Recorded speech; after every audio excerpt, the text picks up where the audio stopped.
Pessoal, bem-vindo a mais um vídeo aqui no canal Pinguim Apologeta. Tudo bem com vocês? Foi esquisito, né? Eu bati palma já, mas já foi. Mas assim, bem-vindos a mais um vídeo aqui no canal.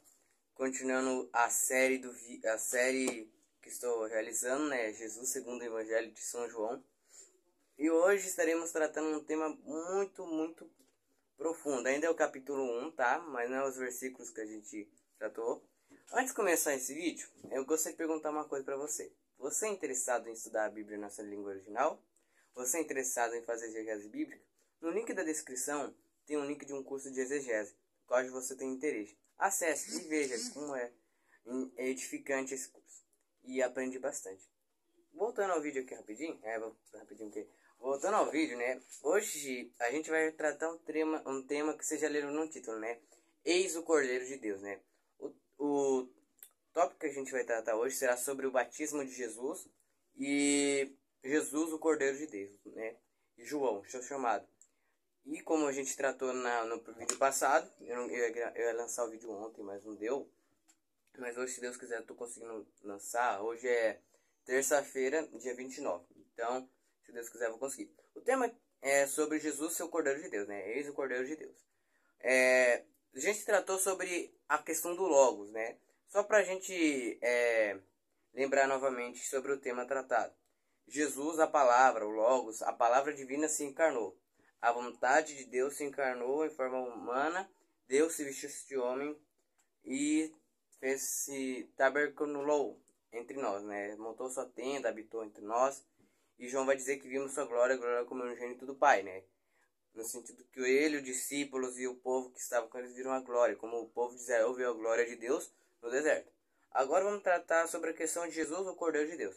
Agora João vai dizer, além de dizer que Jesus é o Logos, a palavra divina, toda a escritura em formato humano, Deus se vestisse de homem, agora ele vai tratar o Cordeiro de Deus. Que convido vocês, o texto inicial para nosso estudo hoje, nosso estudo inicial de hoje será em João, capítulo 1, versículo 29, né? Que diz assim, ó. No dia seguinte, João vê Jesus indo até ele e diz: Eis o Cordeiro de Deus que carrega o pecado do mundo. Este é aquele em quem eu disse, depois de mim vem um homem que é superior a mim, porque ele era antes de mim. Bom, vamos começar aqui uma coisa interessante. Antes, nos outros evangelhos, como Lucas, Marcos também começa o seu evangelho tratando sobre João. Mas o diferencial de Lucas e os outros evangelhos, fora João, interessante que Lucas começa descrevendo como foi o nascimento de João Batista. Foi um nascimento igual de Abraão e foi caso igual ao nascimento, de Isaac, né? Abraão e Sara, eles não podiam ter filhos. É igual Isabel e Zacarias, que não conseguem ter filhos por causa da idade. Tipo assim, como no Antigo Testamento tem várias partes que vão se repetindo, assim como podemos dizer, uma repetição, mas para apontar algo maior. Igual aconteceu com Abraão e Sara, acontece com Isabel e Zacarias. Zacarias não consegue ter filho porque ele é velho. Aquela música do Silvio Santos clássica, não vou cantar não, perdão pela piada, mas é triste, quem é velho já sabe como é. Mas assim, Zacarias e Isabel, né? Zacarias e Isabel não conseguem ter filhos por causa da idade. Mas o anjo, Gabriel, o mesmo anjo que aparece para Maria, vai dizer que ele vai ter filho. Mas Zacarias não crê. E por castigo divino, para ensinar ele fica mudo. Até que nascesse João Batista. Batista não é sobrenome de João. Batista é por causa que ele batizava. Batismo é por imersão, é por ficar embaixo da água, não é com conchinha não, que joga em cima da cabeça, né? A gente vai entender esse pouco porque tem muita gente que crê que o batismo tem que ser por coxinha, não por imersão, né? Não, mas o batismo é por imersão, certo? Muito interessante a gente analisar que João ele vai declarar que no capítulo 19, versículo 19, perdão, ele vai dizer: foi este que testemunho de João quando os judeus enviaram a Jerusalém, os sacerdotes levitas lhe perguntaram: quem és tu? E ele confessou e negou: eu não sou o Cristo. Agora por que eu citei esse texto? Porque João vai declarar o seguinte, né? Que ele, a João, agora o apóstolo que eu tô falando, não João Batista. João vai declarar que o João Batista, ele veio para ser uma testemunha. E os judeus de Jerusalém enviaram fariseus e sacerdotes para perguntar para ele se ele era o Messias, o Cristo, né? Alguma tradução vai dizer, ele vai dizer, confesso, eu não sou o Cristo. Cristo também é uma palavra para Messias, só diferencia o idioma. Que Cristo é para grego e Messias é hebraico, né? Messias tem uma transliteração do grego, mas eu não quero entrar nesses detalhes. Mas João, ele veio para testemunhar e apontar o caminho para o Messias. Assim, ele veio para ser a voz que clama no deserto. Antes de ler o texto que João declara-se a voz do deserto, vamos ler um texto do Antigo Testamento sobre a profecia de João, né? João Batista, né? Profecia sobre João Batista, que muita gente... Que o Novo Testamento vai declarar que essa profecia é para João Batista, né? Que é tô com João na cabeça. Isaías, capítulo 40, versículo 3, versículo 5, até o 5, que diz: A voz daquele que clama no deserto, preparai-vos o caminho do Senhor, fazei reto o deserto uma estrada para o nosso Deus. Todo vale será elevado, e todo monte e colina será rebaixado, e todo será feito reto lugares ásperos e planos. E a glória do Senhor será revelada a toda a carne, e verá juntamente, porque a boca do Senhor tem falado isto. Amém? Agora vamos para o Evangelho de João, né? João. Capítulo 1, versículo 23, né? Que João vai declarar. João Batista. Ele disse, eu sou a voz que clama no deserto, endireitai o caminho do Senhor, como disse o profeta Isaías. Então vemos aqui que João é a voz que clama lá no deserto, conforme profetizou Isaías, né? Interessante, nos capítulos anteriores de Isaías estava tratando o assunto do cativeiro. Tanto o cativeiro da Síria e tanto o cativeiro da Babilônia. Para o povo do norte, o povo do sul, cativeiro babilônico. Perdão, tá? Se eu estiver errando alguma parte, mas que eu me lembro nessa questão. Antes do capítulo 40, a questão era o juízo de Deus vindo sobre o povo de Israel. E depois do capítulo 40, o começo do capítulo 40, são as profecias messiânicas. São as profecias em que Isaías está falando que pós o cativeiro babilônico, o Messias viria ungido, o guarda de Israel, né, o príncipe da paz, viria, né, para salvar o seu povo da sua iniquidade. Então, a gente percebe que já o contexto das profecias de Isaías já está querendo apontar para o surgimento do Messias. E quem aparece aqui é a voz que clama no deserto. João Batista vindo a preparar o caminho. Muita gente trabalha com a hipótese que João, ele era um essênio, que os essênios, eles eram diferentes dos outros judeus porque eles eram levitas, eles eram sacerdotes que saíram do templo, porque viram que o templo era corrupto. Então começaram a ir para o deserto, tentar realizar a profecia se cumprir, a voz que clama no deserto, por isso. E muitos deles queriam viver uma vida de santidade, estudavam a Torá, que é a lei de noite, né? Como aquele texto de Josué, né? Meditar na lei do Senhor 3 vezes por dia, eu acho assim. Deixa eu ver certinho. Porque os essênios não estavam querendo participar da corrupção que estava tendo em Jerusalém, diz alguns historiadores. Então, possivelmente, João era um essênio, porque a maioria dos essênios eram filhos de sacerdotes, eram sacerdotes, e Zacarias, ele era sacerdote. Possivelmente, Zacarias queria que seu filho tivesse educação pelos essênios. Então, essa é a hipótese. E, no capítulo de João Batista vai dizer que ele não é Elias. Mas a profecia do Antigo Testamento vai declarar que ele é Elias, né? O finalzinho do Antigo Testamento, o livro de Miqueias, né? Vai dizer assim, né? Deixa eu achar aquele Malaquias mesmo, bem confundido de livro. Que vai dizer do grande dia do Senhor. Que esse grande dia do Senhor começou com João Batista, começou com Jesus, né? Que nos últimos capítulos, Miqueias vai fazer uma exortação para o povo, dizendo assim, né? Lembrai-vos da lei de Moisés, meu servo, em que lhe ordenei, em Horebe, para que todo Israel com os estatutos e juízo. Eis que vos enviarei Elias, o profeta, antes da vinda do grande e terrível dia do Senhor. Ele converterá o coração dos pais e dos filhos, e o coração dos filhos seus pais, para que não venham e fira a terra com uma maldição. Então, existem várias outras interpretações, que existe dois profetas Elias, o primeiro que foi João Batista e o segundo que vai ser um profeta Elias do futuro. Mas eu estou querendo que vocês prestem atenção nessa questão de João Batista ser conhecido como Elias. E o povo chamava ele de Elias. E João declarava que ele não era Elias. Por que será? Eis a questão. Eu acho que eu creio no meu ponto de vista que Elias não estavam querendo mostrar muito seu ministério. Não estava querendo que o povo focasse nele. Eles estavam querendo que o povo focasse no Messias, aquele que estava preparando o caminho, a voz que clama no deserto. Preparar o caminho para o Senhor. O foco de João Batista era preparar o caminho para que o Messias viesse e trazesse arrependimento para o seu povo, e trazesse a mensagem de Deus, as boas novas, né? Que são as grandes notícias de Deus, mais uma vez.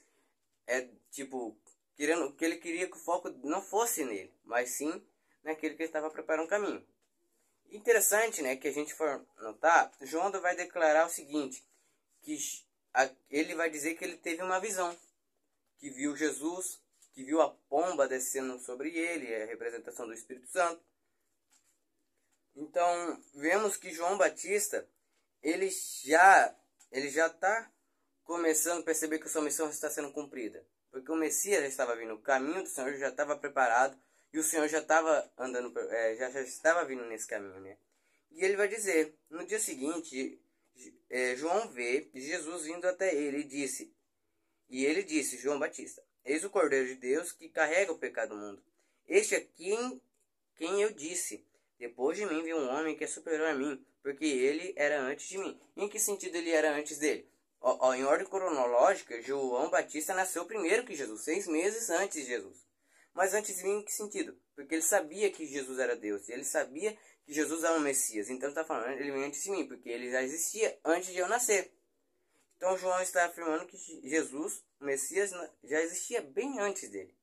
Então ele dá o título de Cristo, Jesus, de Cordeiro de Deus. Por que Cordeiro de Deus? Lembra do Antigo Testamento? No Antigo Testamento a gente vê sacrifícios de cordeiros para a expiação dos pecados. Aqueles cordeiros não salvavam, mas a fé daquelas pessoas que criam que através do futuro viria alguém que morreria por eles, aquilo que salvava, né? Então João diz aqui, aqueles cordeiros, agora vem o Cordeiro de Deus oficialmente, o verdadeiro Cordeiro de Deus, né? Que carrega o pecado do mundo, conforme a gente vai ler em Isaías, capítulo 53. A oração do servo sofredor é um clássico texto, perdão, tá falando errado.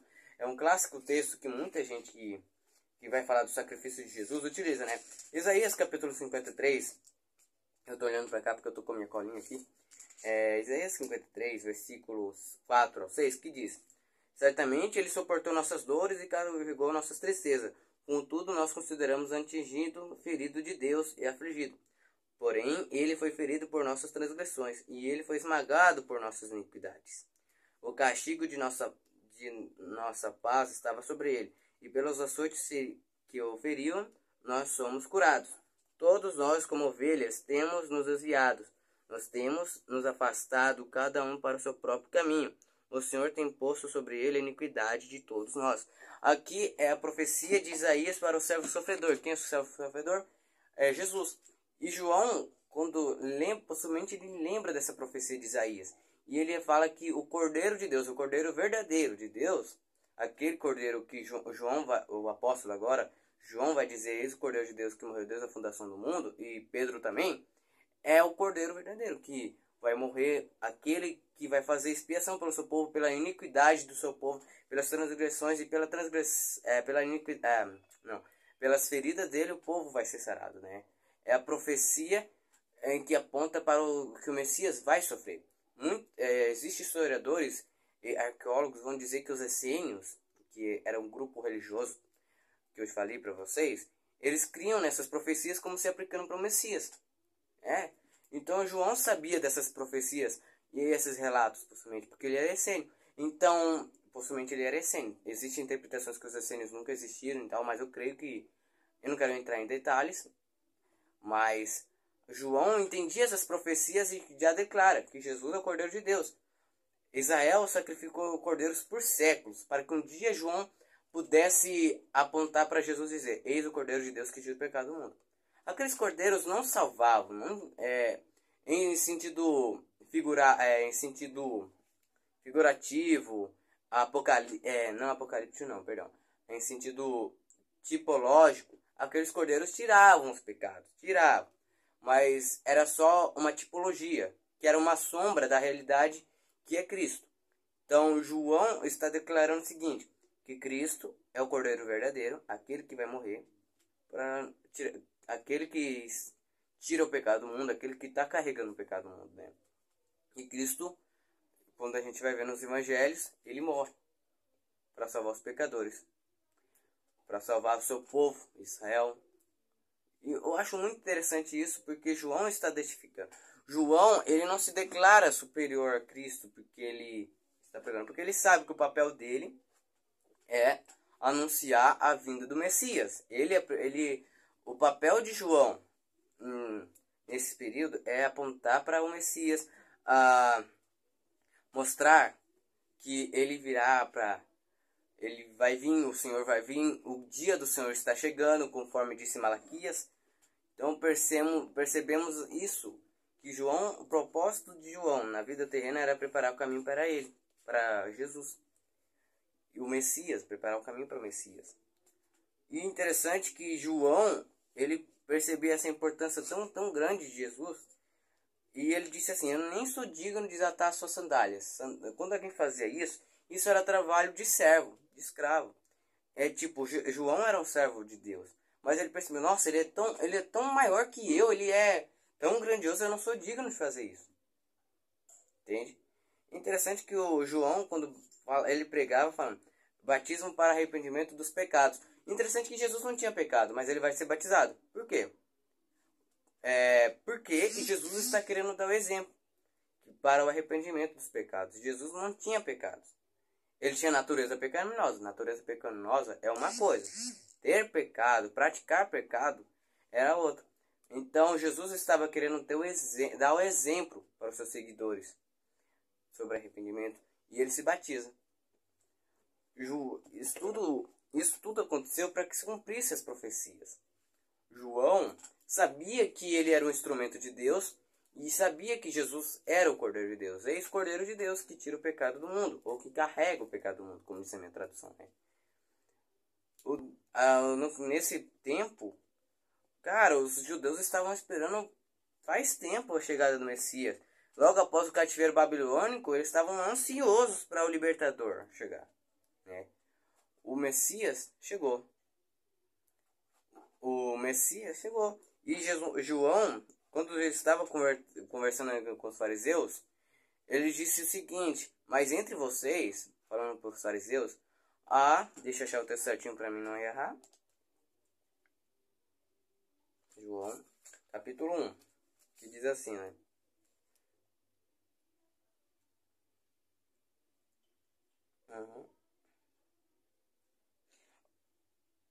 João 26, né? Que João vai dizer o seguinte, 1:26.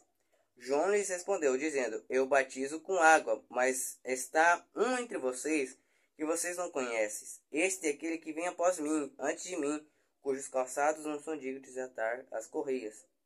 Então João estava querendo dizer o seguinte: mas entre vocês, estava dizendo, vocês vai ter alguém que vocês não conhecem, tem alguém que vocês não conhecem, que é esse que eu estou falando.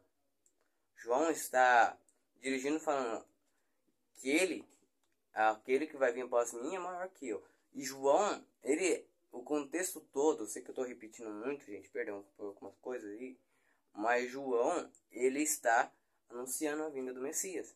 Ele está anunciando para o grande dia do Senhor. Entende? Como eu já havia dito, mais ou menos assim. E, mais uma coisa de se analisar, eu gostaria de analisar com vocês uma questão.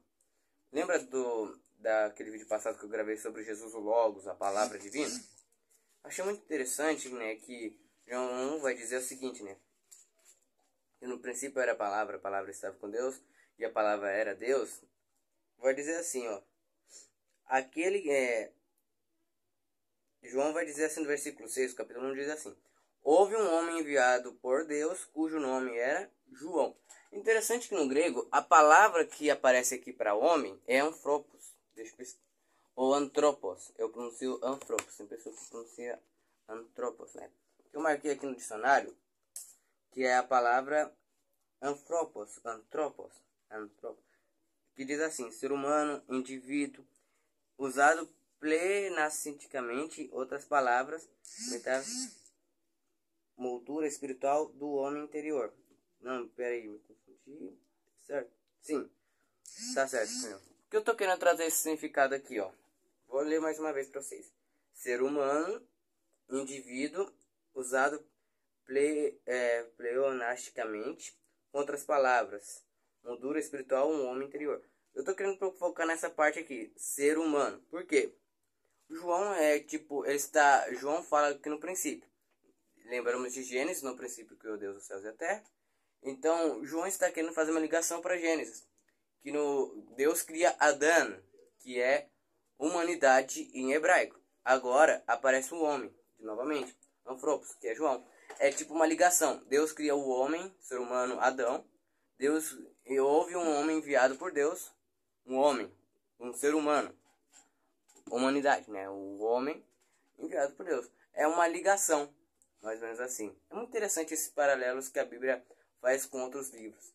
Então vemos assim, para concluir esse estudo de hoje, Jesus, eis o Cordeiro de Deus, João, eu vou revisar mais um pouco. João está avisando o Cordeiro, ele está proclamando, está alertando o dia do Senhor, está falando que o Messias vai vir. Ele está preparando o caminho, o Cordeiro de Deus.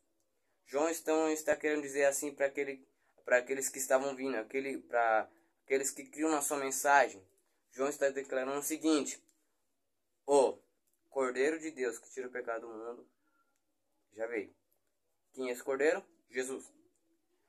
Aquela esperança do passado que viria logo o Cordeiro de Deus para tirar a iniquidade do seu povo, como diz Isaías, tirar a iniquidade do povo de Deus, já está se cumprindo.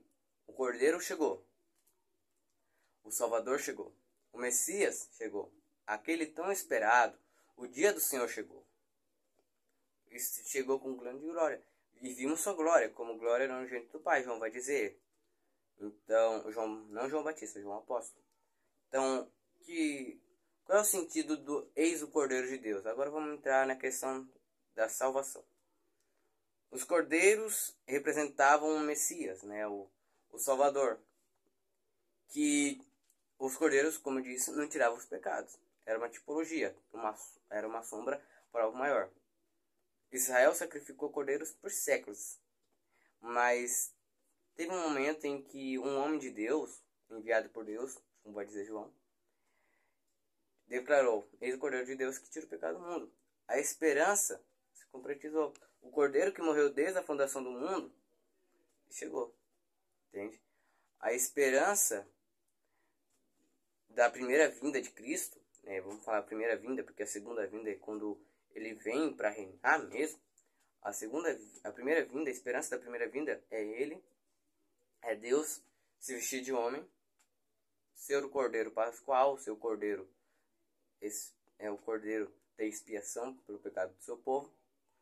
Não como o nome? Azazel, não Isazel. Depois vou entrar nessa área de Levíticos, em um estudo que eu vou fazer sobre sacrifícios. Mas o Cordeiro que faz expiação pelo seu povo morreu para salvar seu povo dos seus pecados. Isaías 53 se cumpriu. O servo sofredor veio.